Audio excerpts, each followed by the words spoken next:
Hello दोस्तों, नमस्ते प्रणाम। हम किरण शर्मा, हम मंजू शर्मा अपना चैनल पर सबके उत्तम के स्वागत करै छी। नमस्ते प्रणाम सब दीदी भाई जी के प्रणाम।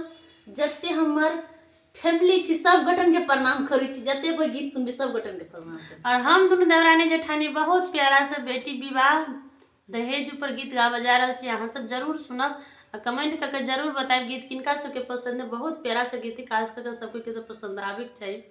और अहाँ सब केना छी ठंडा के मौसम में जरूर अहाँ सब कमेंट बॉक्स में लिखब। और आशा कर छी कि सब कोई एकदम स्वस्थ मस्त और जहाँ छी अहाँ सब कोई स्वस्थ मस्त रहो और सबके साथ सब कोई विकास करो और एकदम सब कोई अपना अपना वीडियो में लागल रहो और सबके बनबित रहो। और अजाय वही का हम सब वीडियो बना रहे छी ठंडी में।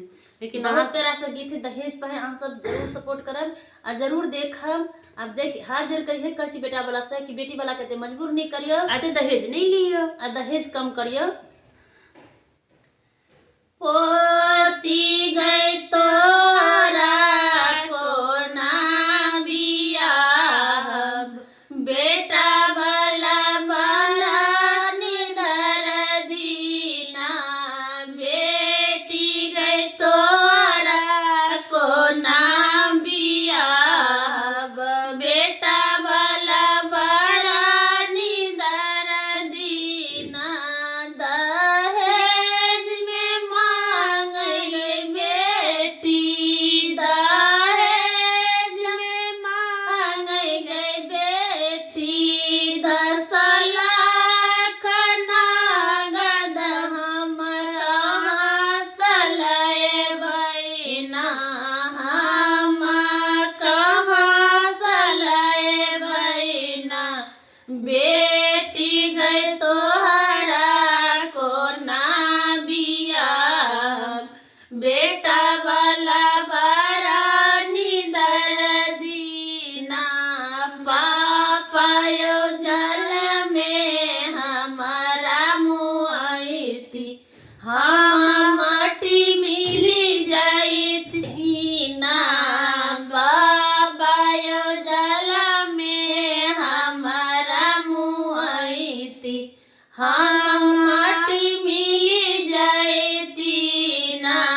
बेटी गए तोहरा को ना बियाहब, बेटा वाला बड़ा निदर दीना।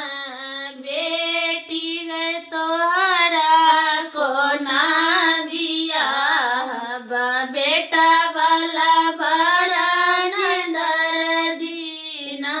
दहेजा में मांग गई बेटी, दहेजा में मांग गई बेटी। थारी भर सोना हम कहाँ सलैबै ना।